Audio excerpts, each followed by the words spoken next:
So, good evening, everybody. So, first of all, I should congratulate Dr. Sridhar to consider me to take a part of this development project. So, directly I will go to the topic now.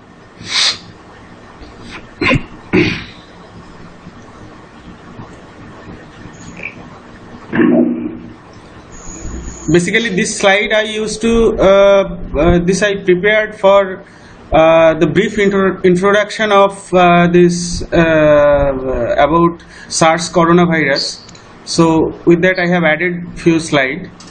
So the first part I will tell why COVID-19 patients are required that artificial ventilations. So before that we will just go within 5 minutes. We will understand the history of.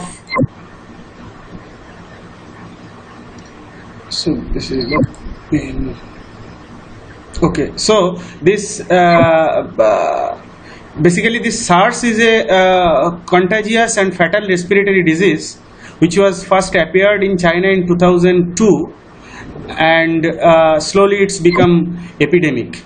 Okay, so there normally the coronaviruses are 7 types. So these are the typical picture of coronavirus. It was named due to its crown-like spikes on their surfaces. So these are the common alpha and beta coronaviruses. So these are not that much fatal. A human can experience once in their lifetime. But the third one here, which is SARS-CoV-2, is the novel coronavirus. This is very dangerous, and due to that, the whole world is experiencing the pandemic. So this originated, the zoonosis of this is from China. There one animal is there which is called white masked civet palm. So this virus was present in this animal, and from civet to human, and now it is human to human. So these are the things related to more medical science. I am not going to this. These are the few radiological findings of COVID. Now I will start directly from here. So normally the unit of our lung is alveoli. So there are 3 types of cells. One is called type 1 alveolar cells. Basically it's a squamous epithelial cell which will helpful for gas exchange. You see this pink color, these are the type 1 alveolar. Sir? I am recording sir. Okay, perfect. So this pink color region, this is called type 1 alveolar cells, and there is a thing called type 2 alveolar cells. This is the blue color region.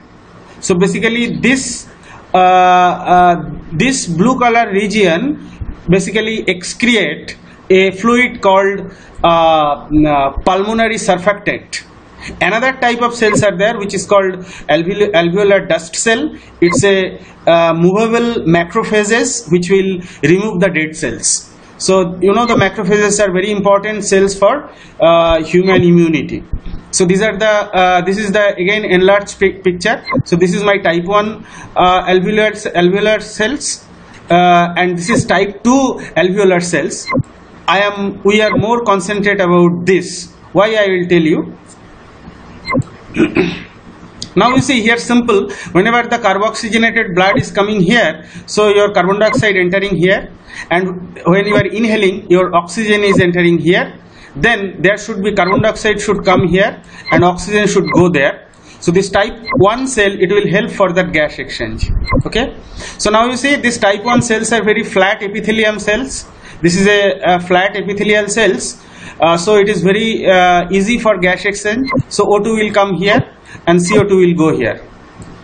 Now one important thing I want to tell, that is the property of water, which is called adhesion and cohesion of water. So normally this is we know it's water molecules are very covalent in nature, but normally the hydrogen, the one oxygen atom will bond to hydrogen, and these 4 electrons from each hydrogen atom, they will spend more times with the outer orbit of oxygen atom, and that's why even though it's the bondings are covalent in nature, but the oxygen atom slightly will become negative charge and hydrogen atom will become slightly positive charge, even though they are covalent bond.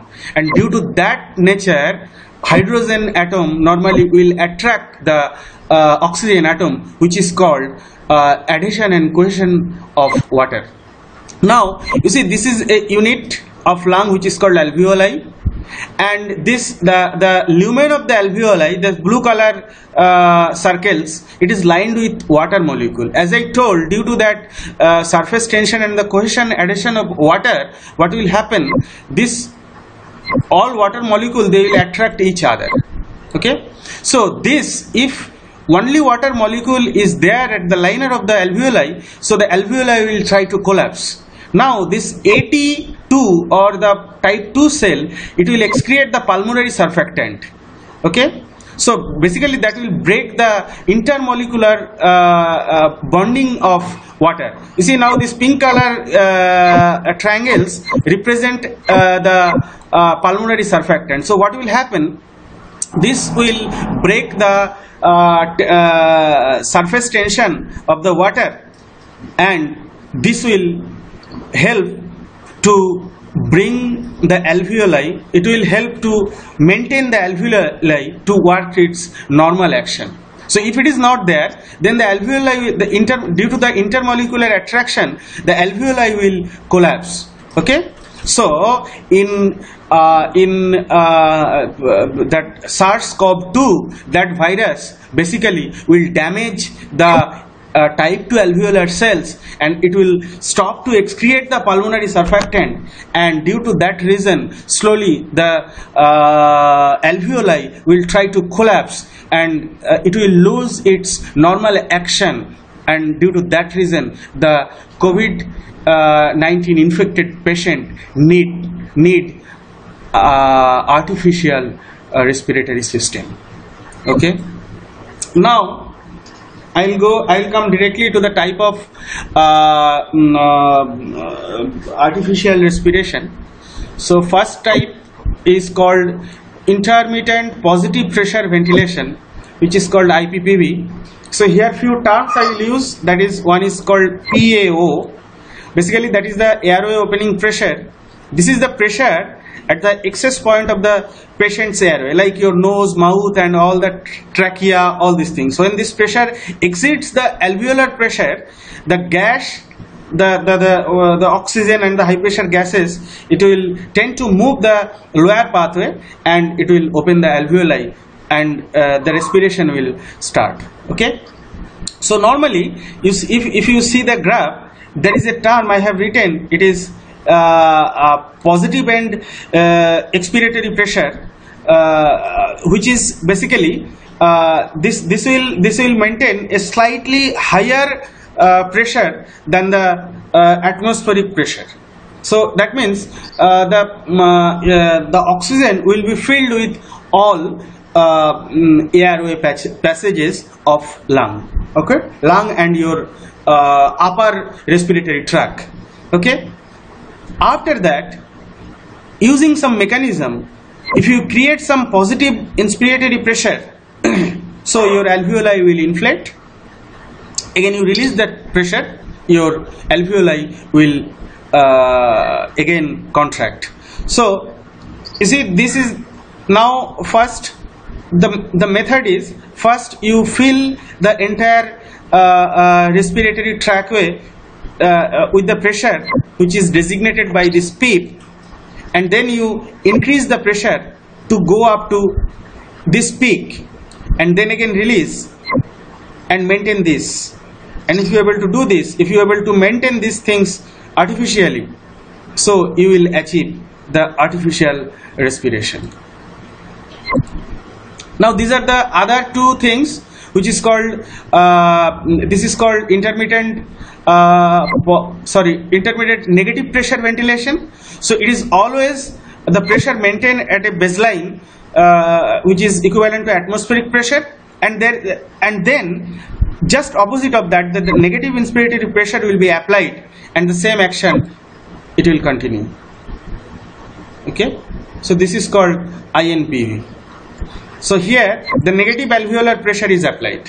Another is called high frequency ventilation. This is F, not P. This is called HFV.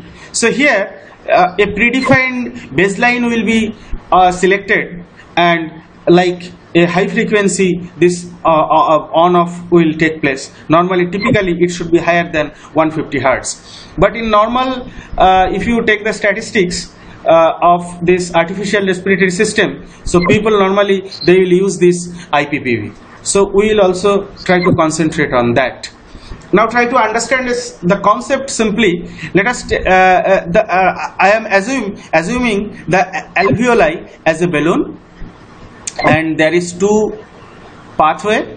You can consider this is your airway, the upper respiratory tract, and this alveoli, this is your lower respiratory tract, and this A1 valve and B1 valve. So now if this cylinder having high pressure air and oxygen, now if I slowly open A, and that time B is completely closed, if I open A and slowly, if this I will open A till the balloon is getting this pressure, the positive, reaching the positive inspiratory pressure. So then the balloon is inflated with that positive inspiratory pressure, and once this is achieved, now I have to maintain this time. This time I have to maintain, because I should give the sufficient time to do the gas exchange, which is done by type 1 alveolar cells.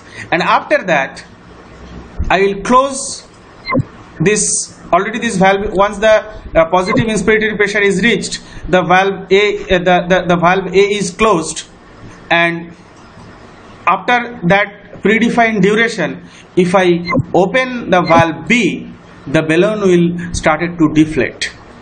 And this cycle, if I continue, then I will able to maintain the artificial respiration. Now, to demonstrate the same thing, you need a very simple mechanical process. So there are two valves. One is called inspiratory valve, another is called expiratory valve, and there is a pressure transmitter. So once first both the valve will be, I am telling you the sequence. So first both the valves will be closed. Now I will slowly open the inspiratory valve, and I will take the feedback of this pressure transmitter till it is reaching that positive inspiratory pressure, and once it is reached, I will close this valve. Then I will hold for the duration. What is here? Let us. This duration is T1. Sorry. So this duration is T1 and this duration is T2. So now once the positive inspiratory pressure is reached, that time this inspiratory valve will be closed, and I will hold the system for T1 time. Once T1 time is elapsed, then I will open the expiratory valve till it is coming that PEEP value. What is that? Already I told, the baseline, till it is reaching this baseline. Okay, that positive and expiratory pressure till it is reaching. So I will make the